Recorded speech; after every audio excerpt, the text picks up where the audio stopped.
Тусгай хэрэгцээт боловсрол шаардлагатай хүүхдэд үзүүлэх эрүүл мэнд, боловсрол, нийгмийн хамгааллын үйлчилгээг сайжруулах төсөл. Даунтай хүүхдийг эрт илрүүлэн онцлох, даавны талаарх ойлголтыг гүнзгийрүүлэхэд чиглэсэн хичээл. Энэхүү видео хичээлийг дараах чиглэлээр ажиллаж байгаа мэргэжилтнүүдэд зориуллаа. Хөгжлийн бэрхшээлтэй хүүхдийн эрт илрүүлэлт, хөгжлийн бэрхшээлтэй хүүхдийн хөгжлийн үнэлгээ, хөгжлийн бэрхшээлтэй хүүхдийн эрт оролцоо, хөгжлийн дэмжлэг, хөгжлийн бэрхшээлтэй хүүхдийн эмчилгээ, сэргээн засалт. Энд даавны хам шинж гэж юу болох? Даунтай хүүхдийн эрт илрүүлэлт, оншилгооны стандарт, шинж тэмдэг, анзаарагдах байдлын талаар танилцуулж, илрүүлэлтэд анхаарах зүйл, хөгжлийн болон үеийн онцлог, авбал зохих арга хэмжээ, эрт оролцооны талаар тайлбар өгнө. Даавны хам шинж гэж юу вэ? Ердийн тохиолдолд хүн 23 хос буюу 46 хоромсоомтой байдаг бол даавны хам шинжтэй хүний 21-р хоромсоом нь хос биш, 3 болж хуваагдсны улмаас нэг илүү буюу 47 хоромсоомтой төрдөг удамшлын шинжтэй хөгжлийн бэрхшээл юм. Тиймээс 21-р хоромсоомын ганжуудалж гэж нэрлэдэг байна. Шинж тэмдэг нь хүн бүрт өөр байх бөгөөд оюуны хөгжлийн хоцрогдол, онцлог бүхий нүүрний хэлбэр, олон янзын гаж хэлбэр, янз бүрийн бие эрхтний өвчнийг дагуулдаг хам шинж юм. Оншилгооны хувьд хүүхэд төрсний дараа цусны шинжилгээ авч хоромсоомын өөрчлөлттэй 21-р хоромсоом нь 3 ширхэг байдаг эсхийг тогтооно. Эхийн хөвлөд байхад нь янз бүрийн тандалт үзэлгээр дамжуулан даавны магадлалыг шалгах аргач байдаг.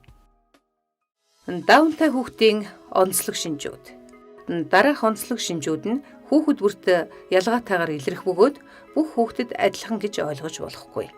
Хөгжлийн хоцрогдлууд, оюун ухааны хоцрогдол, хөдөлгөөний хоцрогдол, хэл ярианы хоцрогдол, дуу авиа тодорхой бус байдал, бие эрхтэн гадаад байдлын онцлог, булчин уян зөөлөн, хавтгай нүүр, навтгар хамар, нүд өргөгдсөн, чихний байрлал доор, нуруу намхан, мираалаг, гар хөл богино, хуруу богино, бүдүүн. Хавсран илрэх магадлалтай өвчин эмгэгүүд. Төрөлхийн зүрхний өвчин, хоол боловсруулах эрхтний гаж бүтэц. Сул сонсгол, дунд чихний архаг үрвсэл, нүдний өвчин, нүдний солир, нүдний цагаа буух өвчин, түнхний мултрал, төв тэнхилгийн нугалам тогтор гүйжих өвчин, бамбай булчир хайн өвчин, нойрсох үеийн амьсгалын эрхтний өвчин, тагнаан бүүлсэн булчирхай, аденоид, уналт, таталт гэх мэт. Даунтай хүүхдэд дараах шинж тэмдгүүд илэрнэ. 1. Оюун ухааны хөгжлийн хоцрогдолтой. Биеийн оюун ухааны сорилоор асуулт, даалгаварт огт хариулж чадахгүй байх, эсвэл хэлснийг ойлгохгүй. 2. Хэл ярианы хөгжлийн хоцрогдолтой. Хэл ярианы дуудлага нь тод бус, авиа тодорхойгүй, эд зүйлс болон амьтны зураг зэргийг үзүүлж асуухад сайн хариулж чадахгүй. 3. Хөдөлгөөний хөгжлийн хоцрогдолтой. Нэг шугам далхах, өрөөсөн хөл дээр зогсох, нэг хөл дээрээ үсэрч чадахгүй. 4. Бие махбод булчингууд нь сул, зөөлхөн. Шалан дээр хөлөө алцайлгаж суугаад урагш тонгооход толгой шаланд хүрдэг зэргээр бие нь маш уян. 5. Өвөрмөц царай төрхтэй. Хавтгай дуу, өвөрмөц онцгой царай төрхтэй. 6. Бие махбодын онцлог хэлбэр. Ихэнх тохиолдолд намхан, мираалаг, үл ялэг бөхтөр. 7. Богино хугацааны ой тогтоолт сул. Биеийн оюун ухааны сорилоор тоо уншуулах, богино өгүүлбэр давтуулж уншуулахад алдаа их гаргамтгай. 8. Үргэлжилсэн урт тайлбарыг муу ойлгодог. Биеийн оюун ухааны сорилоор тайлбарыг сонсоод хариулах даалгавар хийлгэхэд мэдэхгүй гэж хариулах, эсвэл асуултыг ойлгохгүй. За багштай өгчтэй. 2だよ。2ыг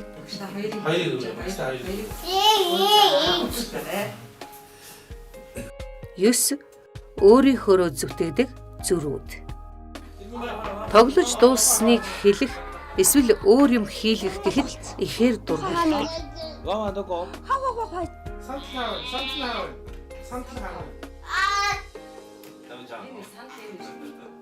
Арав удаан хөдөлгөөнтэй. Жишээлбэл тоглоомоо хураагараа гэхэд маш удаан хөдөлдөг.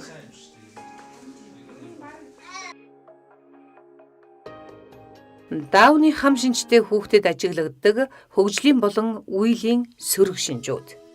Дуу авиа тод бус ойлгомжгүй. Богино хугацааны ой тогтоолтод тааруу. Цаг хугацаа баримжаалгатаа тааруу. Сонсож ойлгох чадвар харьцангуй сул. Үргэлжилсэн урт яриаг анхаарлаа төвлөрүүлэн сонсохдоо тааруу. Хийсвэр тайлбар ойлгохгүй. Төвөгтэй дүрм бүхий тоглоомд оролцохдоо муу. Зөвхөн таалагдсан хүн хүүхэдтэй л тоглох дуртай, шин найзтай болохдоо муу. Тодорхой нэг зүйл үйл хөдөлгөөнд л дуртай. Бодолдоо үнэнч зүрүүд. Үйл хөдөлгөөн удаан. Бага насны даунтай хүүхдэд илэрдэг оюуны бэрхшээлийн 4 төвшин. Хөнгөн. Өдөр тутмын харилцан яриа ямар ч байсан чадна. Хөдөлгөөний үйл ажиллагаанд илэрхий хоцрогдол ажиглагдахгүй, өөртөө үйлчлэн бие дааж чадахч хангалтгүй. Хүүхдүүдтэй хамт тоглож чадна. Хүндэвтэр. Зарим нь санаа бодлон хэл яриагараа илэрхийлж чадна. Мөн мэдэгдэхүйц хөдөлгөөний хоцрогдол ажиглагддаг. Зарим нэг талаар өөртөө үйлчилж чадна. Заримдаа хүүхдүүдтэй хамт тоглож чадахч хажуугаас дэмжиж туслах шаардлагатай болдог. Хүнд. Маш цөөн үг хэлэх бөгөөд санаа бодлоо биеийн хөдөлгөөнөөр илэрхийлнэ. Сэтгэлийн хөдөлгөөнөө тодорхой хэмжээнд л илэрхийлж чадна. Инээх уурлах гэх мэт. Хөдөлгөөний үйл ажиллагааны хоцрогдол их, өөртөө үйлчилж чадахгүй, бие даагаагүй тул асаргаа шаардлагатай. Хүүхдүүдтэй тоглуулахад цэвэр бусдын тусламж дэмжлэг шаардлагатай. Маш хүнд. Хэл яриагаар харилцах чадваргүй. Зарим нэг сэтгэлийн хөдөлгөөнийг л илэрхийлнэ. Таатай, таагүй байгаа гэх мэт. Алхаж бараг чадахгүй. Эсвэл тэнцвэр муутай, хооллох болон хувцаан өмсөж тайлах, бие засах зэрэгт бусдын тусламж асаргаа шаардлагатай. Даунтай хүүхдэд олон сайн тал, сайн чаддаг зүйл бий. Ийм эерэг талын сайтар анхааран тэдний авьяасыг хөгжүүлж өгөх зүйтэй. Даавны хам шинжтэй хүүхдэд ажиглагддаг хөгжлийн болон үеийн эерэг шинжүүд. Урт хугацааны ой тогтоолт сайн, хэлбэр дүрс, орон зай мэдрэмж, ажиглах, дуурайх чадвар сайтай, зөөлөн ааштай, инэрэнгүй, мэдрэмжтэй, урлагт авьяастай байх магадлалтай, уран зөөнөх, ургуулan бодох, таамаглаж тоглох дуртай, дуурайж тоглох дуртай, дүрдэн сайн тоглоно. Дуурайх авьяастай. Гарын хөдөлгөөнтэй хамт дуулдаг дууг сайн дуурайж дуулна. Тиймээхөө гоё гурван чинээ биш хувцаа өөрөө гая. Тиймээхөө гоё. Тэвчээртэй, онцгой таах, зураг зурах дуртай. Өнгөний зохицлыг гаргахтаа сайн. Онцгой таахтаа тэвчээртэй сум, зураг зурах дуртай. За, усан дотор сэлдэг найл нэрий. За, ёон тари. Дуурайж тоглох дуртай, дүрд сайн жүжиглэнэ. Хүүхэлдээгэр тоглох, ээж болж тоглох дуртай.